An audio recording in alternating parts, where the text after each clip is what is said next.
Hello मित्रांनो, functional areas of brain discuss करूया. त्याचबरोबर मिड ब्रेन, हाइंड ब्रेन आणि फोर ब्रेन सुद्धा पुन्हा एकदा डिस्कस करूया. ब्रेन जो आहे त्याचे 4 एरियाज किंवा 4 पार्ट्स फॉर्म झालेले आहेत. पहिला पार्ट जो असतो तो सेंट्रल जो गायरस आहे, सेंट्रल सल्कस जो आहे, हा जो सेंट्रल सल्कस, सेंट्रल सल्कस मुळे हा फर्स्ट पार्ट फॉर्म झाला, याला म्हणतो आपण फ्रंटल लोब. त्या मागचा हा जो लोब आहे याला म्हणतो आपण parietal lobe.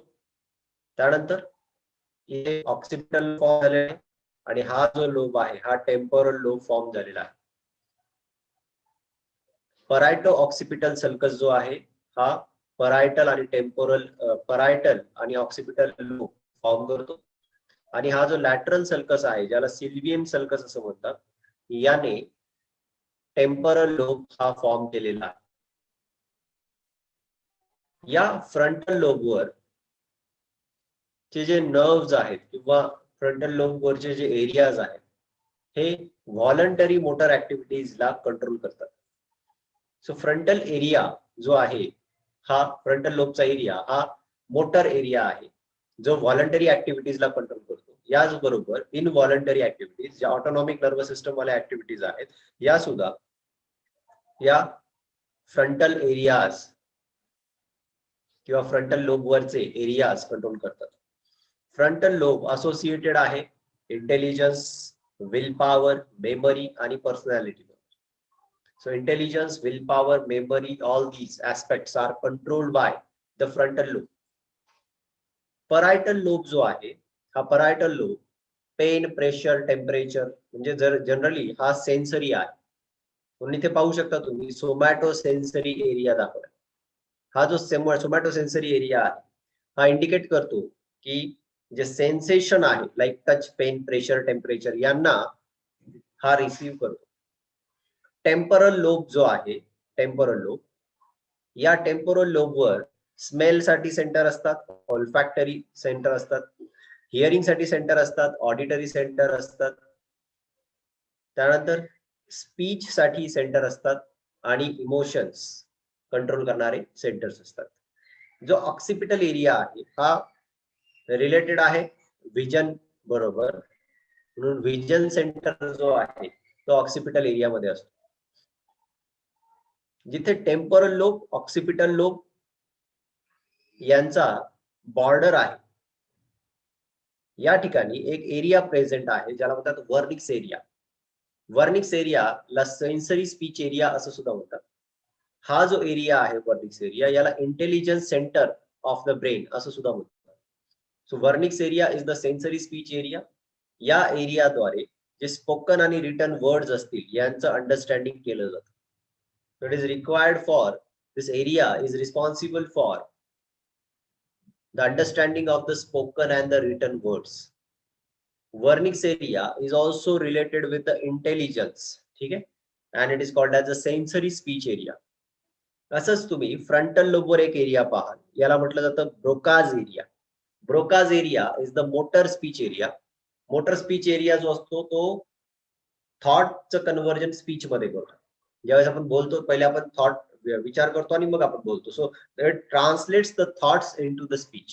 That is the Broca's area. Broca's area is the motor speech area that is located on the frontal lobe, and the vernix area is the sensory speech area that is required or that is responsible for the understanding of the spoken and the written words.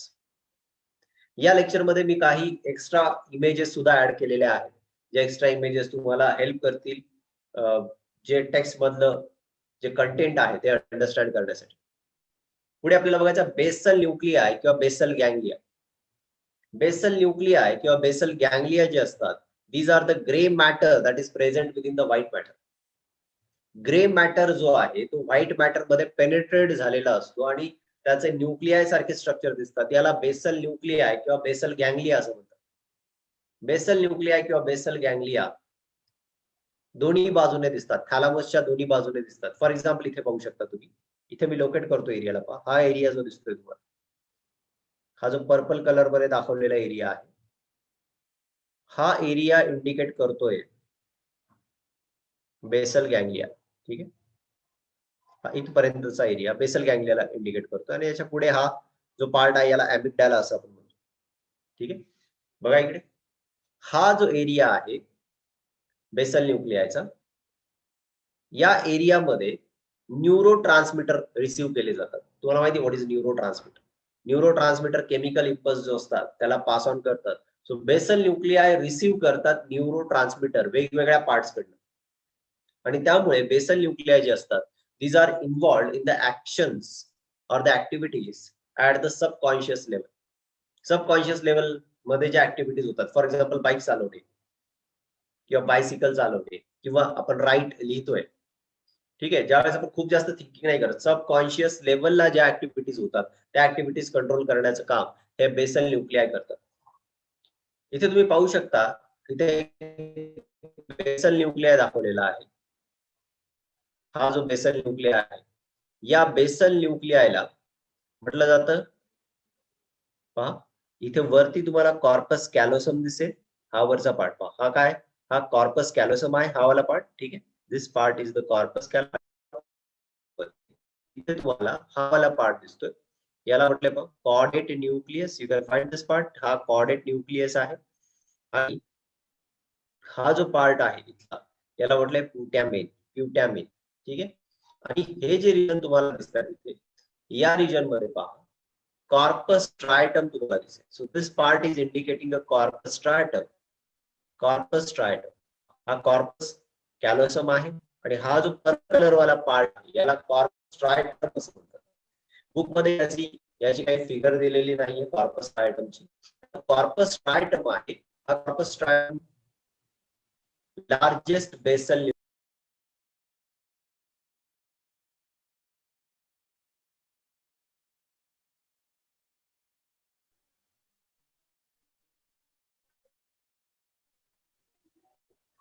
Okay, so this is the largest basal nucleus that is called as corpus striatum.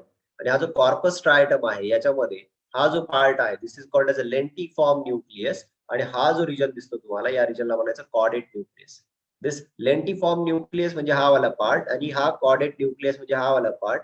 हे दोघेही एकत्रितपणे form करतात corpus striatum. Corpus striatum is the largest basal nuclei in the diencephalon. Diencephalon मधला हा largest basal nuclei आहे. ठीक आहे, please pay attention. पुढे पहा, हा जो कॉर्डेट न्यूक्लियस आहे हा पुढे याला एक्सटेन्शन मिळालंय आणि यापासून लिम्बिक सिस्टम बनली. लिम्बिक मध्ये इथे हा जो पार्ट बनलेला आहे याला म्हणतात अॅमिग्डाला.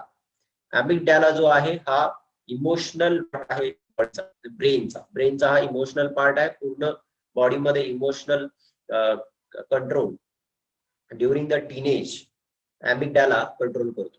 ठीक आहे, पुढे पाहूयात आपण.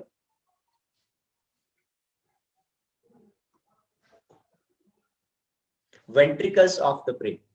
तर ब्रेन मध्ये काही कॅव्हिटीज प्रेझेंट आहेत आणि या कॅव्हिटीजला वेंट्रिकल्स असं म्हटलं जातं. ब्रेन मध्ये 4 वेंट्रिकल्स आहेत. कोणते आहेत ते 4 वेंट्रिकल ऐका. हे आहेत 2 लॅटरल वेंट्रिकल्स, इथे तुम्ही पाहू शकता. जर सेरेब्रम तुम्ही कन्सिडर केला, हा लेफ्ट सेरेब्रल हेमिस्फियर असेल आणि हा राईट सेरेब्रल हेमिस्फियर असेल. दोन्ही सेरेब्रल हेमिस्फियर मध्ये तुम्ही पाहू शकता असे वेंट्रिकल दिसतात. हे 2 लॅटरल वेंट्रिकल्स आहेत. So it is a pair of lateral ventricle. हे लॅटरल वेंट्रिकल तुम्हाला असे दिसू शकतात. या डायरेक्शन मध्ये तुम्ही जर बघितलं तर असे दिसतील हे लॅटरल वेंट्रिकल. ठीक आहे, एक या बाजूने दिसेल आणि एक पलीकडच्या बाजूने असेल. ठीक आहे, हे 2 लॅटरल वेंट्रिकल्स आहेत. हे जे लॅटरल वेंट्रिकल्स आहेत हे कनेक्टेड असतात थर्ड वेंट्रिकल. आता लक्षात घ्या, lateral ventricles are present in the cerebrum. कुठे आहे यांचं location? Lateral ventricles are present in the cerebrum. आणि हे जे लॅटरल वेंट्रिकल आहेत these are connected with this third ventricle. This third ventricle जे आहे हे थर्ड वेंट्रिकल असतं थॅलामसच्या इथे. पाहिजे हा थॅलामसचा पार्ट आहे. So third ventricle is present at the thalamus. Thalamus म्हणजे डायन्सेफेलॉन. डायन्सेफेलॉन जिथे आहे तिथे थर्ड वेंट्रिकल आहे. आणि हा जो थर्ड वेंट्रिकल आहे हा थर्ड वेंट्रिकल कनेक्ट असतो फोर्थ वेंट्रिकलला. फोर्थ वेंट्रिकल कुठे असतो बघा, फोर्थ वेंट्रिकल या पार्ट मध्ये जिथे असतो मेडुला ऑब्लोंगेटा. काय, फोर्थ वेंट्रिकलचा मेजर पोर्शन कुठे आहे? जिथे असतो मेडुला ऑब्लोंगेटा तिथे असतो. ठीक आहे, आलं लक्षात. आता पहा, हे जे वेंट्रिकल्स असतात या वेंट्रिकलच्या आतमध्ये एक फ्लुइड असतं, त्या फ्लुइडला म्हणतो आपण सेरेब्रोस्पायनल फ्लुइड. ठीक आहे. मग आता पहा, हा जो डायएन्सेफेलॉन आहे, हा वाला पार्ट डायएन्सेफेलॉन आहे. या डायएन्सेफेलॉन मध्ये ही जी कॅव्हिटी आहे, ही कॅव्हिटी रिप्रेझेंट करते थर्ड वेंट्रिकल. हे जे थर्ड वेंट्रिकल आहे, या थर्ड वेंट्रिकलला डायोसील असं सुद्धा म्हटलं जातं. काय म्हटलं जातं याला? डायोसील. हे जे डायोसील आहे, हे डायोसील कनेक्टेड आहे या लॅटरल वेंट्रिकल बरोबर. हे दोन लॅटरल वेंट्रिकल बरोबर, या दोन्ही लॅटरल वेंट्रिकल बरोबर हे डायोसील जे आहे ते कनेक्टेड आहे इथे या दोन कनेक्शन. या कनेक्शनला म्हटलं जातं फोरामेन ऑफ मोन्ड्रो. काय म्हणायचं याला? Foramen of Monro. पहा इथे लिहिलंय, narrow opening called as foramen of Monro is opening this third ventricle into these two lateral ventricles. ठीक आहे. किंवा याला इंटर वेंट्रिक्युलर फोरामेन असं सुद्धा म्हटलेलं आहे. हा जो थर्ड वेंट्रिकल आहे, या फोर्थ वेंट्रिकल बरोबर कनेक्ट असतो बाय अ डक्ट. या डक्टला म्हणतात सेरेब्रल ॲक्वाडक्ट. काय म्हणायचं याला? सेरेब्रल ॲक्वाडक्ट. किंवा या डक्टला ईटर किंवा आयटर, ITER असं सुद्धा म्हटलं जातं. आयटर किंवा ईटर जी आहे, ही पास होते या रिजन मधनं. पहा, हा जो रिजन असणार आहे, हा रिजन असणार आहे पॉन्स व्हॅरुली. सो पॉन्स व्हॅरुलीच्या डॉर्सल बाजूने ही सेरेब्रल ॲक्वाडक्ट पास होते, ज्याला म्हटलं जातं ईटर, ITER. ठीक आहे.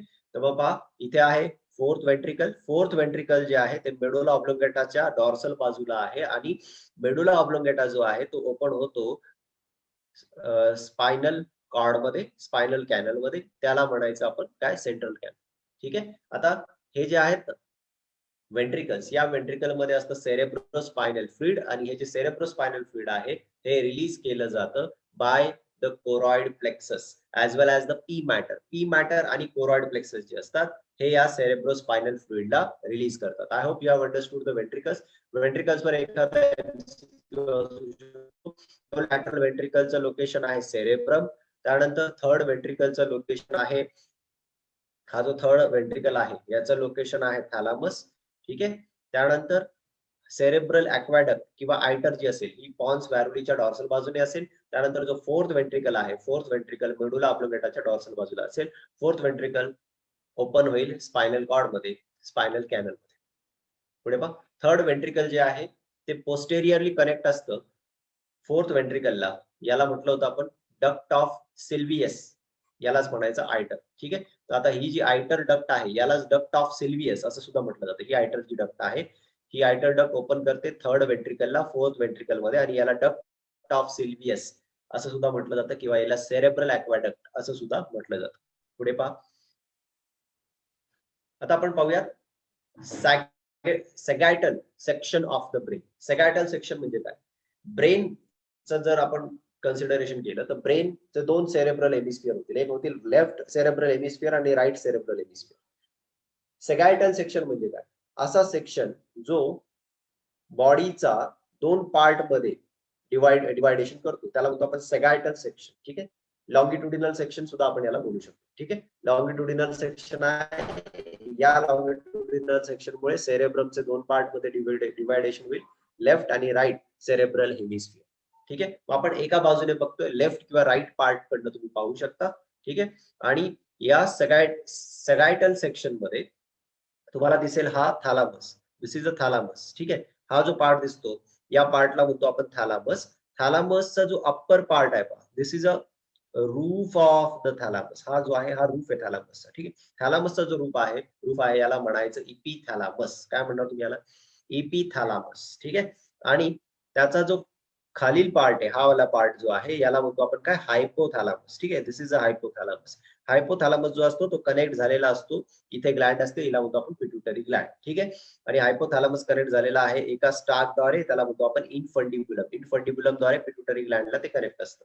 आता जो इपिथॅलामस आहे, epithalamus is the non thin and non nervous part of the thalamus. थॅलामसचा थीन आणि नॉन नर्वस पार्ट आहे हा इपिथॅलामस. हा इपिथॅलामस पहा अँटेरियर बाजूला म्हणजे पुढच्या बाजूला हा इपिथॅलामस कनेक्ट आहे पी मॅटर बरोबर. कोणाबरोबर कनेक्ट? पी मॅटर बरोबर.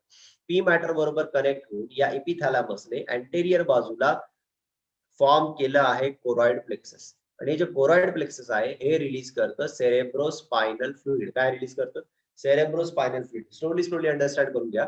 हा जो एपिथॅलामस आहे, या एपिथॅलामसचा पुढचा भाग हा कनेक्ट झालेला आहे पी मॅटर बरोबर. तुम्हाला माहिती मेनिंजस मध्ये 3 लेयर असतात, ड्युरा मॅटर, अरॅक्नॉइड आणि सर्वात आतला असतो पी मॅटर.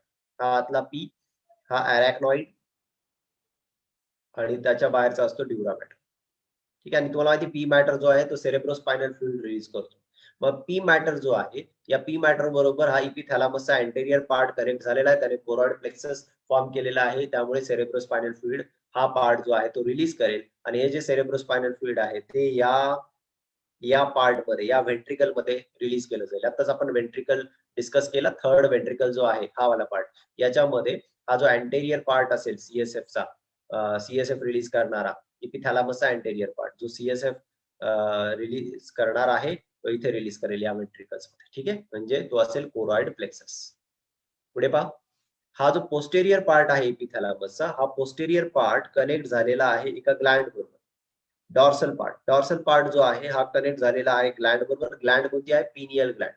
पिनियल ग्लँड ला अगोदर वेस्टिजियल ग्लँड असं कन्सिडर केलं जायचं, पण नंतर असं समजलं की ही जी पिनियल ग्लँड आहे ही पिनियल ग्लँड तयार करते हॉर्मोन मेलॅटोनिन. आणि हार्मोन मेलॅटोनिन जो आहे हा स्लीप आणि वेक सायकल यांना कंट्रोल करतो. ठीक आहे. त्यानंतर पहा, आता हा जो पिनियल ग्लँड आहे ही कशाला कनेक्टेड आहे? इथे इपिथॅलामसला कनेक्टेड आहे, इपिथॅलामसच्या डॉर्सल पार्टला कनेक्टेड. आता हा जो हायपोथॅलामस आहे, इकडे पहा, हायपोथॅलामस जो आहे हा पार्ट, हा हायपोथॅलामस. ठीक आहे. हायपोथॅलामस जो आहे हा हायपोथॅलामस कनेक्ट झालेला आहे इथे पिट्युटरी ग्लँडला. पिट्युटरी ग्लँड जी आहे हिला master endocrine Gland of the body असं म्हणतात. हायपोथॅलामस मध्ये खूप सारे थॅलामिक न्यूक्लियाय असतात, खूप सारे न्यूक्लियाय असतात, थॅलामिक न्यूक्लियाय असतात जे हॉर्मोन रिलीज करतात या पोस्टेरियर पार्ट मध्ये. जो पोस्टेरियर पार्ट असेल, अँटेरियर पिट्युटरी आणि पोस्टेरियर पिट्युटरी. पोस्टेरियर पिट्युटरीला पारस नर्वोसा असं आपण म्हणतो आणि याला न्यूरो हायपोफिसिस असं सुद्धा म्हटलं जातं. हा जो न्यूरो हायपोफिसिस आहे यामध्ये हायपोथॅलामस खूप सारे हॉर्मोन्स रिलीज करतो, लाईक ऑक्सिटोसिन आणि दुसरा असेल एडीएच आणि ऑक्सिटोसिन यासारखे हॉर्मोन इथे रिलीज केले जातात. ठीक आहे. मग पहा इकडे काय लिहिलं, dorsally this epithalamus is connected with the pineal gland by the pineal stalk. ठीक आहे, हा असेल पिनियल स्टाक. या पिनियल स्टाकने पिनियल ग्लँडला तो कनेक्टेड असेल. आता पहा, मी तुम्हाला सांगितलं इपिथॅलामसचा अँटेरियर पार्ट, इपिथॅलामसचा डॉर्सल पार्ट. थॅलामस जो असेल हा मधला रिजन थॅलामस असेल, त्याचा वरचा रूफ जो असेल त्याला म्हणतो आपण इपिथॅलामस. फ्लोअर जो असेल त्याला म्हणतो आपण हायपोथॅलामस. आता जो एन्सेफेलॉन असणार आहे किंवा हा जो डायएन्सेफेलॉन आहे, या डायएन्सेफेलॉनला दोन्ही साइडने वॉल असणार आहे. ठीक आहे, यांना म्हणतो आपण lateral thick wall. Lateral thick wall जी एक या बाजूने, एक लेफ्ट बाजूने आणि एक राईट बाजूने यांना वॉल असणार. तुम्ही इमॅजिन करू शकता, एक लेफ्ट बाजूने आणि एक राईट बाजूने याला वॉल असणार आहे. तर ही जी वॉल दिसते ना थॅलामसची, याला म्हटलं जातं थॅलॅमी. काय म्हणायचं याला? थॅलॅमी. ठीक आहे, thalami is the lateral wall of the diencephalon. आता हे जे थॅलामी असतात ना, या थॅलामी मधनं नर्व पास होतात, नर्व फायबर पास होतात आणि हे जे नर्व फायबर आहेत हे मिड ब्रेन कडनं पास होतात. मिड ब्रेन मधनं हे थॅलामी मध्ये जातात आणि थॅलामी मधनं हे सेरेब्रम कडे पास झालेले असतात. ठीक आहे, म्हणजे थॅलामीचं फंक्शन काय? थॅलामी बनवतो रेटिक्युलर ऍक्टिव्हिटिंग सिस्टम. बघा, दोन्ही थॅलामी जे असतात, लेफ्ट आणि राईट साइडचे जे थॅलामी असतात, हे थॅलामी कनेक्ट झालेले असतात एका जॉईंटने. त्या जॉईंटला म्हणायचं हॅपेन्क्युलर कमिशन. लेफ्ट आणि राईट, सपोज आता हा लेफ्ट पार्ट आहे थॅलामीचा, हा राईट पार्ट आहे थॅलामीचा. ठीक आहे, आणि हा लेफ्ट आणि राईट पार्ट हे दोघेही कनेक्ट झालेले असतात एका जॉईंटने. त्या जॉईंटला म्हटलं जातं हॅबेन्क्युलर कमिशन. ठीक आहे, आणि थॅलामी जे असतात, या दोन्ही ज्या वॉल आहेत, these two wall of the thalami are forming the reticular activating system. काय बनवतात? दोन्ही वॉल जे आहेत त्या बनवतात reticular activating system which connects the different parts of the brain. वेगवेगळे जे ब्रेनचे पार्ट्स आहेत त्यांना कनेक्ट केलं जातं by these walls which are called as reticular activating system. Okay, आता हे जे थॅलामीचे वॉल आहेत यामधनं नर्व पास होतात आणि या ज्या नर्व असतात या सेरेब्रम कडे पास होतात, या मिड ब्रेन कडनं वर पास होतात. ठीक आहे, म्हणजे स्पायनल कॉर्ड पासनं मेडुला ऑब्लोंगेटाकडे, मेडुला ऑब्लोंगेटाकडनं पॉन्स व्हॅरोलीकडे, पॉन्स व्हॅरोलीकडनं मिड ब्रेन कडे आणि मिड ब्रेन कडनं डायएन्सेफेलॉन कडे आणि डायएन्सेफेलॉन कडनं सेरेब्रम कडे नर्व जे असतात त्या पास आउट होतात आणि या पास होतात through the thalami. Thalami is the lateral wall of the diencephalon. मला वाटतं तुम्हाला समजतंय हे. आणि हे जे नर्वचं नेटवर्क आहे याला म्हटलं जातं रेटिक्युलर ऍक्टिव्हिटिंग सिस्टम. हे डिफरंट पार्ट्सला ब्रेनच्या कनेक्ट करतात. Reticular activating system, reticular activating system RAS of the thalami is also called as a relay centre. याला रिले सेंटर सुद्धा म्हटलं जातं, कारण हे जे लॅटरल वॉल आहेत यांच्यामधून नर्व पास होतात आणि हे जे नर्व असतात हे सर्व प्रकारचे सेन्सरी इम्पल्स कॅरी करतात. कुठे कॅरी करतात? सेरेब्रम कडे. सर्व प्रकारचे सेन्सरी इम्पल्स हे या वरच्या डायरेक्शनने सेरेब्रम कडे जे असतील ते पास केले जातील through the reticular activating system of the thalami except the olfaction. फक्त स्मेल सोडून बाकीचे सर्व प्रकारचे जे सेन्सरी इम्पल्स असतात हे सेन्सरी इम्पल्स जे असतात ते यातून कॅरी होतात. ठीक आहे. आता हायपोथॅलामस जो लोअर मोस्ट पार्ट आहे डायन्सेफेलॉनचा, या हायपोथॅलामस मध्ये हायपोथॅलामिक न्यूक्लियाय असतात आणि हायपोथॅलामिक न्यूक्लियाय म्हणजे न्यूरोसिक्रेटरी सेल असतात आणि या न्यूरोसिक्रेटरी सेल ओपन होतात posterior part of the Gland. कोणती ग्लँड? Pituitary Gland. त्या पोस्टेरियर पार्टला आपण म्हणतो न्यूरो हायपोफिसिस. न्यूरो हायपोफिसिस मध्ये हे रिलीज करतात दोन हार्मोन, ऑक्सिटोसिन आणि दुसरा एडीएच. एडीएच लाच दुसरं नाव आहे, याला आपण म्हणतो वॅसोप्रेसिन. ठीक आहे. So the hypothalamus is forming the link between the nervous system and the endocrine system. जे हायपोथॅलामस आहे बघा तुम्ही इकडे पुन्हा एकदा, हा जो हायपोथॅलामस आहे हा हायपोथॅलामस नर्वस सिस्टम आणि एंडोक्राइन सिस्टम यांच्या मधला लिंक फॉर्म करत आहे. का बरं? कारण hypothalamus is the part of the nervous system while the pituitary gland is the master endocrine gland of the body. Pituitary gland जी असेल ही बाकीच्या सर्व ग्लँड्सला कंट्रोल करणार आहे. Okay. So this hypothalamus is forming the link between the nervous and the endocrine system. आता बघा आपण लिम्बिक सिस्टम. लिम्बिक सिस्टम काय आहे? लिम्बिक सिस्टम मध्ये मी तुम्हाला सांगितलं होतं इथे आता की एक पार्ट आहे, हा वाला पार्ट, याला म्हणतो आपण अॅमिग्डाला. ठीक आहे. या अॅमिग्डाला बरोबरच दुसरे काही part like part of epithalamus और part of the thalamus. Amygdala, part of epithalamus, part of thalamus are forming the limbic system. Limbic system is forming a complex neuronal circuit. जे लिम्बिक सिस्टम आहे यामध्ये अॅमिग्डाला हा एक part असतो, एपिथॅलामसचा part असतो, थॅलामसचा part असतो आणि आणखी एक रिजन असतो ज्याला हिपोकॅम्पस असं म्हणतात. हे जे रिजन आहेत हे कॉम्प्लेक्स न्यूरोनल सर्किट फॉर्म करतात आणि याला म्हणतो आपण लिम्बिक सिस्टम. ही जी लिम्बिक सिस्टम आहे ऑलरेडी मी तुमच्याबरोबर डिस्कस केलेलं आहे की these are responsible for the emotional reactions, motivational drives as well as the memory. Emotional reactions, motivational drives आणि मेमरी या सर्वांसाठी ही जी लिम्बिक सिस्टम असते हे रिस्पॉन्सिबल असते. तुम्ही ऑलरेडी हे स्टडी केलं असेल की ड्युरिंग द टीनेज 16, 17, 18 या वयामध्ये जो इमोशनल पार्ट आहे अॅमिग्डाला याची डेव्हलपमेंट जी असते ती फास्टर होते. त्यामुळे जे बिहेवियर आहे या इयर मध्ये म्हणजे जे टीनेजरचं बिहेवियर असतं हे रिस्क टेकिंग असतं, इमोशनल खूप जास्त असतं आणि ते मोटिवेट सुद्धा करू शकतात.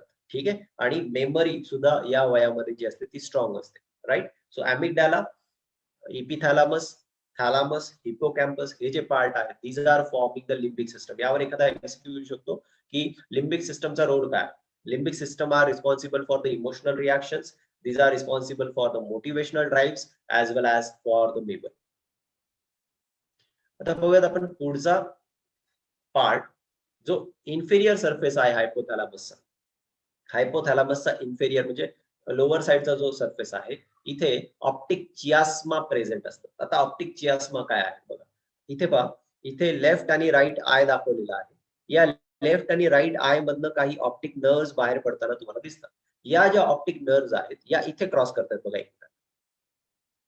या ऑप्टिक नर्व या रिजन मध्ये क्रॉस करताना दिसतात तुम्हाला. ठीक आहे. ज्या रिजन मध्ये ऑप्टिक नर्व एकमेकांना क्रॉस करतात त्या रिजनला म्हटलं जातं optic chiasma. So optic chiasma is a region where crossing of the two optic nerves occur. दोन ऑप्टिक नर्व जिथे क्रॉस करतात त्या रिजनला म्हटलं जातं ऑप्टिक चियास्मा. आणि ऑप्टिक चियास्मा हा इन्फेरियर सरफेसला किंवा इन्फेरियर साइडला असतो हायपोथॅलामसच्या.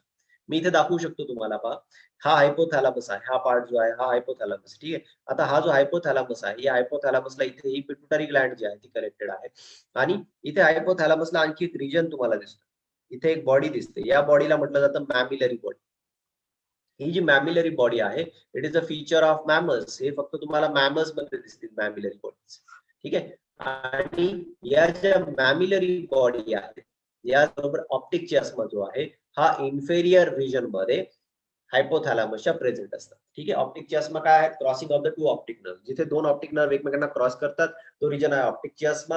हा प्रेझेंट असतो inferior surface of the hypothalamus. याच बरोबर पेअर ऑफ मॅमिलरी बॉडी जे असतात which is a unique feature of the mammalian brain is present at the inferior region of the hypothalamus.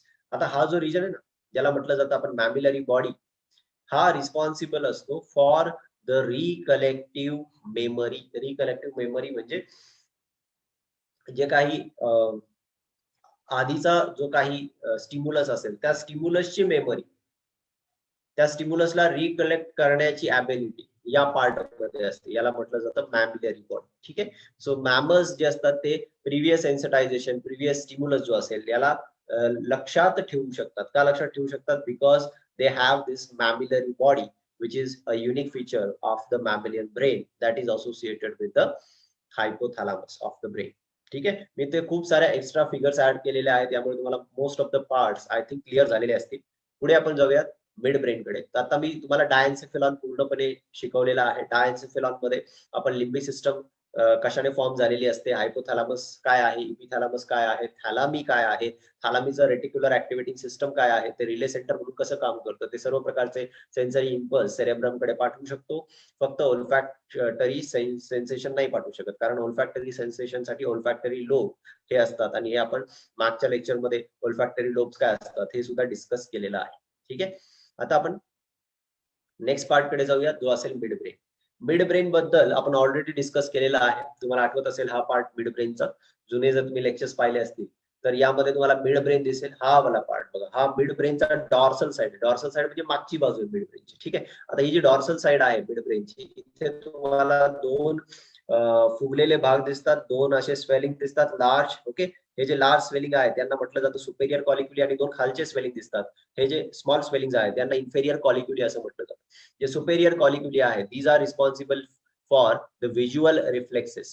पण आपलं जे हेड आहे किंवा आपली जी नेक आहे, हेड आहे किंवा नेक आहे याची जी मुवमेंट आहे ती कशानुसार असते? दोन गोष्टींनुसार असते. एक आहे सर्वात इम्पॉर्टंट म्हणजे vision, sensation of the vision, आणि दुसरा आहे sensation of the sound. Sound आणि जो विजन आहे यानुसार आपलं जे हेड आहे किंवा नेक आहे याची मुवमेंट होत असते. आणि ही हेड आणि नेकची जी मुवमेंट आहे ती हे पार्ट कंट्रोल करतात. कोणते पार्ट? हे दोन. कशानुसार? कशानुसार पहा, सुपेरियर कॉलिक्युली हे वरचे पार्ट आहे, these are responsible for the visual reflex. हे कशासाठी रिस्पॉन्सिबल आहेत? व्हिज्युअल रिफ्लेक्स साठी. आणि हे जे इन्फेरियर कॉलिक्युली आहेत हे ऑडिटरी रिफ्लेक्सेस साठी रिस्पॉन्सिबल असतात. म्हणजे ऑडिटरी रिफ्लेक्सेस आणि व्हिज्युअल रिफ्लेक्सेस यानुसार नेकची आणि हेडची जी मुवमेंट होते यासाठी हे दोन पार्ट रिस्पॉन्सिबल असतात, वरचे दोन आणि खालचे दोन. या इथे चार पार्ट आहेत टोटल. सुपेरियर कॉलिक्युली दोन आणि दोन इन्फेरियर कॉलिक्युली. यांना आपण म्हटलं होतं कॉर्पोरा क्वाड्रिजेमिना. तुम्हाला आठवत असेल तर हा मिड ब्रेनचा पार्ट आहे ज्याला कॉर्पोरा क्वाड्रिजेमिना असं म्हटलं जातं. मिड ब्रेन कुठे लोकेटेड असतो? तुम्हाला माहिती मिड ब्रेनचं लोकेशन आहे, मिड ब्रेनचं लोकेशन कुठे असतं पहा. मिड ब्रेनचं जे लोकेशन असेल ते इथे असेल. हा वाला पार्ट हा असेल मिड ब्रेन. काय इंडिकेट करतो मिड ब्रेन? बघा, हा हायपोथॅलामस आणि पॉन्स वॅरोली यांच्या मधला एरिया आहे. हायपोथॅलामस आणि पॉन्स वॅरोली यांच्या मधला एरिया हा जो शॉर्ट एरिया आहे याला मिड ब्रेन असं म्हणतात. आणि हा जो मिड ब्रेन आहे या मिड ब्रेनचा इथे जी डॉर्सल साइड आहे या डॉर्सल साइडला चार रिजन दिसतात ज्यांना कॉर्पोरा क्वाड्रिजेमिना असं म्हटलं जातं. ठीक आहे. आता हे जे कॉर्पोरा क्वाड्रिजेमिना आहे यामध्ये दोन सुपेरियर कॉलिक्युली जे व्हिज्युअल रिफ्लेक्स साठी रिस्पॉन्सिबल असतात, दोन इन्फेरियर कॉलिक्युली जे ऑडिटरी रिफ्लेक्सेस साठी रिस्पॉन्सिबल असतात. ठीक आहे. आता हा जो मिड ब्रेनचा रिजन आहे म्हणजे असा असेल मिड ब्रेनचा रिजन. ठीक आहे. हा जो मिड ब्रेनचा रिजन आहे या मिड ब्रेनच्या रिजन मध्ये जर तुम्ही पाहिलं तर हा वाला जो असेल रिजन हा इंडिकेट करतो सेरेब्रल ऍक्वाडक्ट. सेरेब्रल ऍक्वाडक्टला आपण म्हटलं होतं आयटर. काय म्हटलं होतं याला? आयटर. ठीक आहे. पुन्हा एकदा बघा, हा जो पार्ट असणार हा असणार इथे वेंट्रिकल. आपण वेंट्रिकल्स डिस्कस केले होते. हे पहा, हा वाला पार्ट जो असणार हा आयटर असणार. ठीक आहे. हा आयटर जो आहे याला म्हणतात सेरेब्रल ऍक्वाडक्ट. हा जो आयटर आहे हा या रिजन मधनं पास होणार आहे मिड ब्रेनच्या. ठीक आहे. त्यानंतर तो पास होणार आहे पॉन्सच्या रिजन. मेजर त्याचा पोर्शन जो आहे तो पॉन्सच्या रिजन मधून पास होतो. ठीक आहे. तर मग हा एक वेंट्रिकल या रिजन मधून पास होताना तुम्हाला दिसेल. ओके, बघा मग हे जे मिड ब्रेन असतात, या मिड ब्रेन मध्ये सुद्धा काही बेसल न्यूक्लिया दिसतात. काही बेसल न्यूक्लिया दिसतात. दोन मोठे बेसल न्यूक्लिया यामध्ये दिसतात. यांना म्हटलं जातं mass of grey matter scattered with in the white matter. या मिड ब्रेनच्या व्हाईट मॅटर मध्ये काही ग्रे मॅटरचे मासेस दिसून येतात आणि या मासेसला म्हटलं जातं बेसल न्यूक्लिया आहे. आणि हे जे बेसल न्यूक्लिया आहेत, यापैकी हे जे दोन बेसल न्यूक्लिया आहेत, जे लार्ज बेसल न्यूक्लिया आहेत, यांना यांना म्हटलं जातं रेड न्यूक्लियस. हे जे रेड न्यूक्लियस असतात, these are playing very important role in controlling the posture and the muscle tone of the body. बॉडीचा पोस्चर आणि मसल टोन यांना कंट्रोल करतात मिड ब्रेनचे हे दोन रिजन. आता हे रेड न्यूक्लियस काय आहेत लक्षात ठेवायचं, रेड न्यूक्लियस सुद्धा आहेत बेसल गँगलिया. काय आहेत रेड न्यूक्लियस सुद्धा?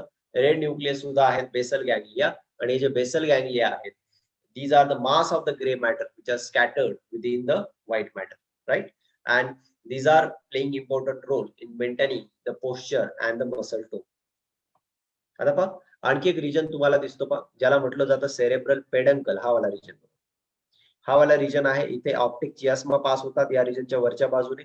इथे ही मॅम्युलरी बॉडी असेल. ठीक आहे, ऑप्टिक चियास्मा मॅम्युलरी बॉडी हे जे असतात हे कनेक्टेड असतात हायपोथॅलामस ला, हायपोथॅलामसच्या रिजनला कनेक्टेड असतात. हायपोथॅलामसच्या खालचा भाग म्हणजे कोणता? हा सेरेब्रल पेडंकल. बघा हा सेरेब्रल पेडंकल जो आहे याला क्रुरा सेरेब्री किंवा क्रूस सेरेब्री असं सुद्धा म्हणतात. सेरेब्रल पेडंकल जो आहे तो क्रुरा सेरेब्री आहे किंवा याला क्रूस सेरेब्री असं सुद्धा म्हटलं जातं. यामध्ये बघा तुम्हाला खूप सारे डक्ट दिसतात. इथे दिसतात तुम्हाला या डक्ट. या ज्या डक्ट असतात या डक्ट मिड ब्रेनचा पार्ट इंडिकेट करतात. म्हणजे हा क्रुरा सेरेब्री जो आहे हा सुद्धा मिड ब्रेनचा पार्ट आहे, ज्याच्यामधनं नर्व जे असतात त्या वरच्या रिजन कडे पास आउट होत आहेत. कोणत्या रिजन कडे पास आउट होत आहेत? सेरेब्रम कडे पास आउट. ठीक आहे, याच्या वरचा रिजन हायपोथॅलामस असणार, म्हणजे डायन्स थॅलामस असणार, आणि मग त्याच्या वरचा रिजन हा सेरेब्रम असणार. म्हणजे नर्व किंवा न्यूरॉन जे असतात ते पास ऑन होणार आहेत मिड ब्रेन मधनं, मग वरती ते जातील कोणाकडे? थॅलामस कडे. ओके, आणि मिड ब्रेनचा खालचा भाग कोणता असणार आहे? हा मिड ब्रेनचा जो खालचा भाग आहे हा इथनं फॉर्म होणार आहे पॉन्स व्हायरोली, मग होणार आहे मेडुला ऑब्लोंगेटा, म्हणजे हाइंड ब्रेनचा पार्ट इथं स्टार्ट होणार. ठीक आहे, हाइंड ब्रेनचा पार्ट इथे स्टार्ट होईल आणि हाइंड ब्रेनचा जो मागचा रिजन असतो याला म्हणतो आपण सेरेबेलम. बघा इथे तुम्हाला दिसेल हा पार्ट जो असेल याला सेरेबेलम असं म्हणतात. ठीक आहे, मग आता पाहूयात आपण हाइंड ब्रेन बद्दल. मग पहा मिड ब्रेन मध्ये दोन पार्ट इम्पॉर्टंट आले. कोणते आहेत? एक आहे कॉर्पोरा क्वाड्रिजेमिना, ज्यामध्ये दोन superior colliculi responsible for the visual reflex आणि inferior colliculi which are responsible for the auditory reflex. त्याचबरोबर आहे सेरेब्रल पेडंकल. सेरेब्रल पेडंकलला म्हटलं जातं क्रुरा सेरेब्री किंवा क्रूस सेरेब्री. याच्यामध्ये ज्या नर्व्स असतात त्या सेरेब्रम कडे पास ऑन होतात. ठीक आहे, आता पाहूयात आपण हाइंड ब्रेन. हाइंड ब्रेन जो आहे त्याचे तीन पार्ट आहेत. एक आहे पॉन्स व्हायरोली, दुसरा आहे मेडुला ऑब्लोंगेटा आणि तिसरा आहे सेरेब्रम. ऑलरेडी तुम्ही इथे पाहिलेले आहेत हे तीन पार्ट कसे कसे दिसतात. हे पहा, हा वाला पार्ट काय असणार आहे? हा असणार आहे पॉन्स व्हायरोली, हा वाला असणार आहे मेडुला ऑब्लोंगेटा, आणि मग या खाली इथे असणार आहे हा स्पायनल कॉर्ड असणार. ठीक आहे, ही असणार आहे पॉन्स, हा वाला पार्ट असणार आहे मेडुला ऑब्लोंगेटा. ठीक आहे, आणि हा वाला पार्ट असणार आहे सेरेब्रम. हे तीन पार्ट फॉर्म करतात hind brain. Pons varolii, medulla oblongata, cerebrum, हे तिन्ही पार्ट फॉर्म करतात हाइंड ब्रेन. ठीक आहे, आता हा जो पॉन्स व्हायरोली असणार आहे इथे इथे ही जी डक्ट असणार आहे या डक्टला म्हणतो आपण आयटर किंवा सेरेब्रल ॲक्वायडक्ट, जे मिड ब्रेन आणि या पॉन्स मधनं पॉन्सच्या डॉर्सल बाजूने पास होईल. त्यानंतर इथे हा जो मेडुला असणार आहे ना, इथे असणार आहे फोर्थ वेंट्रिकल. काय असणार इथे? फोर्थ वेंट्रिकल असणार आहे. ठीक आहे, आणि हा इथे हा वाला पार्ट जो असणार आहे हा काय इंडिकेट करणार आहे? हा असणार आहे third ventricle. Third ventricle, third ventricle कुठे असणार आहे? जिथे थॅलामस आहे. ठीक आहे, थॅलामसचा पार्ट काय इंडिकेट करतो? Third ventricle. Third ventricle is connected with the fourth ventricle by the iter or the cerebral aqueduct. ठीक आहे, त्यानंतर हा थर्ड वेंट्रिकल कनेक्ट असतो. इकडे दोन काय असणार आहेत? दोन असणार आहेत लॅटरल वेंट्रिकल, जे सेरेब्रमचा पार्ट आहे. लॅटरल वेंट्रिकलला ते कनेक्टेड असणार आहेत फोरामिन ऑफ मोन्रो द्वारे. ओके, मग आता पाहूयात आपण हाइंड ब्रेनचे हे तिन्ही पार्ट काय काय फंक्शन करतात. आता जो सेरेबेलम आहे सर्वात मागचा भाग जो आहे सेरेबेलम. सेरेबेलम हा सेकंड लार्जेस्ट पार्ट आहे ब्रेनचा. फर्स्ट लार्जेस्ट पार्ट सेरेब्रम, दुसरा आहे सेरेबेलम. सेरेबेलम जसं सेरेब्रमला 2 हेमिस्फियर असतात तसेच 2 लॅटरल हेमिस्फियर सेरेबेलमला सुद्धा प्रेझेंट असतात. आणि या दोघांना डिवाइड करणारा जो रिजन असतो त्याला म्हटलं जातं वर्बेस. ठीक आहे. आणि सेरेबेलम मध्ये ट्री लाईक पॅटर्न दिसतात. सेरेबेलम मध्ये ट्री लाईक पॅटर्न दिसतात. या ट्री लाईक ब्रांचिंगला किंवा ट्री लाईक पॅटर्नला आर्बर विटे असं म्हटलं जातं. इथे पहा, हा वाला पार्ट जो दिसतोय तुम्हाला हा आहे सेरेबेलम. सेरेबेलम जो आहे या सेरेबेलम मध्ये बघा, हा बाहेरचा पार्ट जो आहे हा ग्रे मॅटर, बाहेरचा पार्ट काय ग्रे मॅटर. आणि इथे ट्री सारखं ब्रांचिंग तुम्हाला जे दिसतंय ना हे व्हाईट मॅटरचं. ओके. सो बाहेरचा कॉर्टेक्स आहे ना आतला मेडुला. सेरेबेलमला पण 2 रिजन आहे. बाहेरचा रिजन आहे कॉर्टेक्स, आतला रिजन आहे मेडुला. जो कॉर्टेक्स आहे तो कॉर्टेक्स ग्रे मॅटरने बनलाय, मेडुला जो आहे तो व्हाईट मॅटरने बनलाय. आणि व्हाईट मॅटर मध्ये तुम्हाला ब्रांचिंग दिसते. ही जी ब्रांचिंग दिसते ना या ब्रांचिंगलाच म्हटलं जातं आर्बर विटे. काय म्हणायचं याला? आर्बर विटे. सो ही जी ब्रांचिंग दिसते तुम्हाला या ब्रांचिंगला आपण आर्बर विटे असं म्हणतो. हे 3 पार्ट आहेत, पॉन्स व्हॅरुली, मेडुला ऑब्लोंगेटा आणि हा सेरेबेलम. ठीक आहे. आता सेरेबेलमचं फंक्शन काय? सेरेबेलम जो आहे इक्विलिब्रियम मेंटेन ठेवण्यासाठी रिस्पॉन्सिबल आहे, पोस्चर मेंटेन ठेवण्यासाठी रिस्पॉन्सिबल आहे, बॅलन्स आणि ओरिएंटेशन मेंटेन ठेवण्यासाठी responsible. So cerebellum is required for maintenance of the equilibrium, maintenance of the posture and the maintenance of the balance. Equilibrium, posture, balance, orientation या सर्वांना maintain ठेवतो हा part ज्याला म्हणतो आपण सेरेबेलम.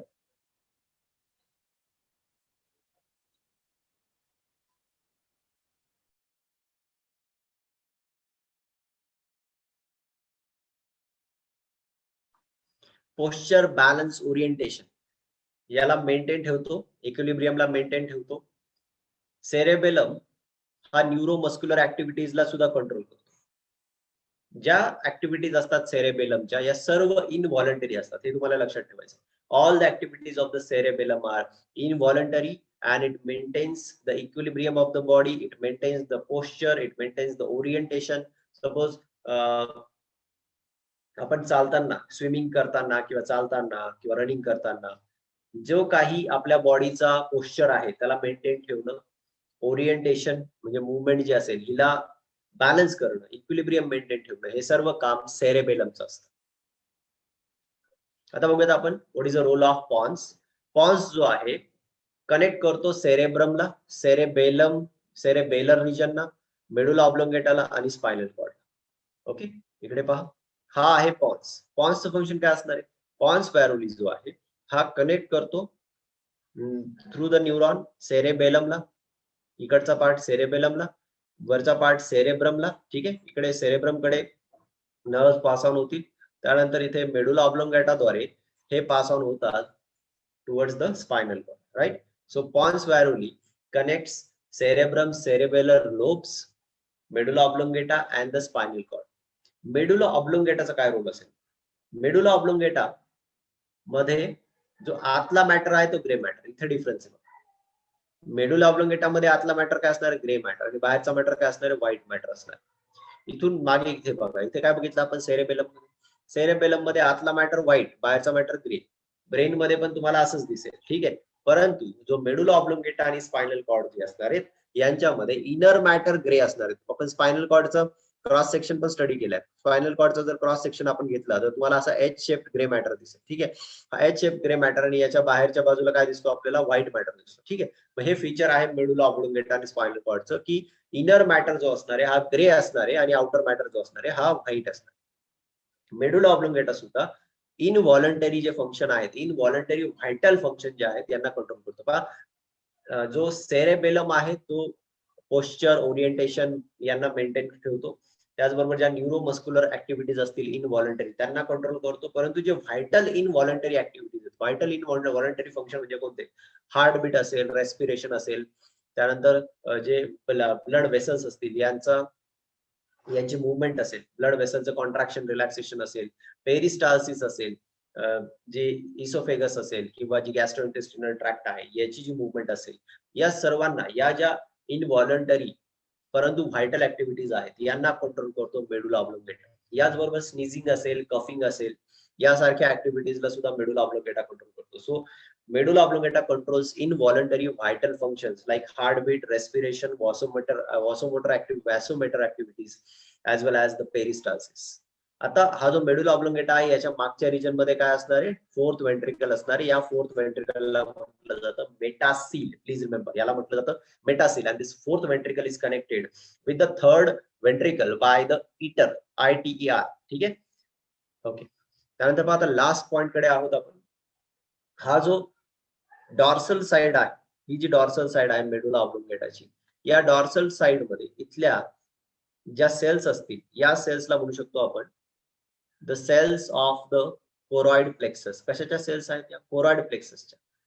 पहा, roof of the fourth ventricle, this region is indicating the roof of the fourth ventricle. Fourth वेंट्रिकलचा हा रूफ आहे किंवा वरचा रिजन आहे, हा रिजन फॉर्म करतो कोरॉइड प्लेक्सस. याला म्हटलं जातं पोस्टेरियर कोरॉइड प्लेक्सस. आणि हे जे पोस्टेरियर कोरॉइड प्लेक्सस असणार आहेत हे रिलीज करणारे सेरेब्रोस्पायनल फ्लुइडला, सेरेब्रोस्पायनल फ्लुइडला ते रिलीज करतील या रिजन मध्ये. कोणत्या रिजन मध्ये, फोर्थ वेंट्रिकल मध्ये. एवढं लक्षात घ्या तुम्ही की आपण कोरॉइड प्लेक्सस आतापर्यंत स्टडी केलेत. कुठे, हा इथे पहा. जर तुम्ही अँटेरियर कोरॉइड प्लेक्सस बघितला, जो मी सांगितला होता रूफ ऑफ डायन्सेफेलॉन, रूफ ऑफ डायन्सेफेलॉनला काय म्हटलं होतं आपण, इपिथॅलामस. बरोबर, इपिथॅलामस जो आहे तो पुढे इथे कोरॉइड प्लेक्सस फॉर्म करतो. याचं जे सिक्रिशन आहे ते सिक्रिशन इथे थर्ड वेंट्रिकल मध्ये रिलीज केलं जाईल. हा थर्ड वेंट्रिकल असणार, बरोबर. थर्ड वेंट्रिकल मधनं हे सिक्रिशन आयटर मध्ये येणार आहे. आयटर मध्ये हे सिक्रिशन जे आहे हे फोर्थ वेंट्रिकल मध्ये येणार आहे. आणि फोर्थ वेंट्रिकलचे सुद्धा कोरॉइड प्लेक्सस जे असतील ते सेरेब्रोस्पायनल फ्लुइडला रिलीज करते. कळते, म्हणजे सेरेब्रोस्पायनल फ्लुइड जे आहे ते पी मॅटर पण तयार करते. पी मॅटरचे कोरॉइड प्लेक्सस सुद्धा काय करतात, तयार करतात. आणि याच बरोबर आपण डिस्कस केलं होतं इपेंडायमल सेल्स, या सुद्धा इपेंडायमल सेल्स या न्यूरोग्लियल सेल्स आहेत, या सुद्धा सेरेब्रोस्पायनल फ्लुइड तयार करतात. आणि हे जे सेरेब्रोस्पायनल फ्लुइड आहे हे सेरेब्रोस्पायनल फ्लुइड कंटिन्युअसली या सेल्स द्वारे तयार केलं जाईल. म्हणजे एक्स्ट्रा वालं जे सेरेब्रोस्पायनल फ्लुइड असतं ते ऍब्सॉर्ब केलं जातं ब्लड मध्ये, याचं ऍब्सॉर्प्शन केलं जातं ब्लड मध्ये. ठीक आहे. मग आता हा जो कोरॉइड प्लेक्सस आहे, कोणता, पोस्टेरियर कोरॉइड प्लेक्सस, जो या रूफने बनवला आहे, फोर्थ वेंट्रिकलच्या रूफने जो पोस्टेरियर कोरॉइड प्लेक्सस बनवलेला आहे, हा सेरेब्रोस्पायनल फ्लुइड रिलीज करणार आहे. आणि या रिजन पासनं बघा, हा जो फोर्थ वेंट्रिकल आहे या रिजन पासनं 3 ओपनिंग्स फॉर्म होणार आहे. 3 ओपनिंग इथे फॉर्म होतात. 2 ओपनिंग ज्या आहेत पहा इथे, ही एक ओपनिंग तुम्हाला दिसते आणि ही एक ओपनिंग तुम्हाला दिसते. या ज्या 2 ओपनिंग आहेत या 2 ओपनिंगला म्हटलं जातं foramina of Luschka. Foramina of Luschka pair. आणि हे किती आहेत, 2 आहेत, 2 ओपनिंग आहेत, म्हणून यांना काय म्हटलंय, pair of foramina of Luschka. हा लास्ट पॉइंट दिलाय तुमच्या टेक्स्ट मध्ये बघा, pair of foramina of Luschka. आणि दुसरं एक ओपनिंग आहे जे या बाजूने ओपन होते, याला म्हटलं जातं foramen of Magendie. Foramen of Magendie, foramen of Magendie आणि फोरामेन ऑफ लुश्का. हे दोन आणि हा एक, असे 3 ओपनिंग्स तुम्हाला इथे दिसतील. कोणत्या रिजन मध्ये, या फोर्थ वेंट्रिकलच्या रिजन मधनं ओपन होतात. ठीक आहे. तर इथे हे जे रिजन असतील यामध्ये सेरेब्रोस्पायनल फ्लुइड जो असेल त्याला कॅरी केलं जाईल. ठीक आहे. मग आजच्या लेक्चर मध्ये आपण वेंट्रिकल्स डिस्कस केले, मिड ब्रेन डिस्कस केला, हाइंड ब्रेन डिस्कस केला, आणि त्याचबरोबर थॅलामसचा जो रिजन आहे हा सुद्धा डिटेल मध्ये डिस्कस केलेला आहे. यावर कोणते MCQ असतील तर आय होप तुम्हाला ते सॉल्व्ह होतील. जे बुक मध्ये फिगर नाहीयेत त्या फिगर सुद्धा मी इथे इंट्रोड्यूस करण्याचा प्रयत्न केलाय. मॅक्सिमम 1 किंवा 2 वेळेस तुम्ही हा व्हिडिओ पहा. मी व्हिडिओ थोडा फास्ट करण्याचा प्रयत्न केलेला आहे, पण पूर्ण सर्व गोष्टी आपण इथे कव्हर केलेल्या आहेत. ठीक आहे. छोट्या पॉइंट सुद्धा आपण इथे कव्हर करण्याचा प्रयत्न केलेला आहे. तुम्ही हे व्हिडिओ, जर तुम्हाला हा पहिल्या वेळेस लक्षात आला नाही तर दुसऱ्या वेळेस पुन्हा एकदा हा व्हिडिओ बघा. तुम्हाला या सर्व गोष्टी क्लिअर होतील आणि यावरचे MCQ तुम्हाला इझिली सॉल्व्ह करता येतील. इथे हा लेसन आपण कंप्लीट केलेला आहे. या लेसन मध्ये आपण केमिकल कोऑर्डिनेशन सुद्धा स्टडी केलेला आहे आणि नर्वस कोऑर्डिनेशन सुद्धा डिटेल मध्ये स्टडी करण्याचा प्रयत्न केलेला आहे. केमिकल कोऑर्डिनेशन मध्ये जे हॉर्मोनचे टाईप असतात, लाईक पेप्टाइड हॉर्मोन असेल किंवा काही जे असतात ते फॅटने बनलेले हॉर्मोन असतात. ठीक आहे. म्हणजे त्यांचा स्टेरॉइड हॉर्मोन असतात, ज्यांचा सोर्स स्टेरॉइड आहे, असे जे हॉर्मोन असतात यांचं मेकॅनिझम जे असेल ते मेकॅनिझम एकदा तुम्ही पाहू शकता. बुक मध्ये त्याचं फिगर दिलेली आहे. या मेकॅनिझम मध्ये तुम्ही नोट डाऊन कराल की जे पेप्टाइड हार्मोन असतात यांचे रिसिप्टर हे जनरली सेल मेम्ब्रेनवर प्रेझेंट असतात आणि जे स्टेरॉइड हार्मोन असतात यांचे रिसिप्टर हे डायरेक्टली सेलच्या सायटोप्लाझम मध्ये प्रेझेंट असू शकतात किंवा त्यांचे रिसिप्टर हे न्यूक्लियस मध्ये प्रेझेंट असू शकतात. कारण स्टेरॉइड हार्मोन जे असतात हे लिपिडने बनलेले हार्मोन आहेत, त्यामुळे ते डायरेक्टली मेम्ब्रेनला क्रॉस करू शकतात आणि ते डायरेक्टली मेम्ब्रेनला क्रॉस करू शकतात, त्यामुळे ते डायरेक्टली सेलच्या आतमध्ये जाऊ शकतात आणि न्यूक्लिअर मेम्ब्रेनला सुद्धा ते क्रॉस करू शकतात आणि म्हणून त्यांचे रिसिप्टर हे डायरेक्टली न्यूक्लियस मध्ये प्रेझेंट असू शकतात आणि त्याचा इफेक्ट न्यूक्लियस मध्ये दाखवू शकतो. परंतु जे पेप्टाइड हार्मोन असतात ते पेप्टाइड हार्मोन मेम्ब्रेनला डायरेक्टली क्रॉस करू शकत नाहीत, म्हणून त्यांचे रिसिप्टर जे असतात ते प्रेझेंट असू शकतात मेम्ब्रेनवर. ठीक आहे. So this is all about this lesson. Thank you.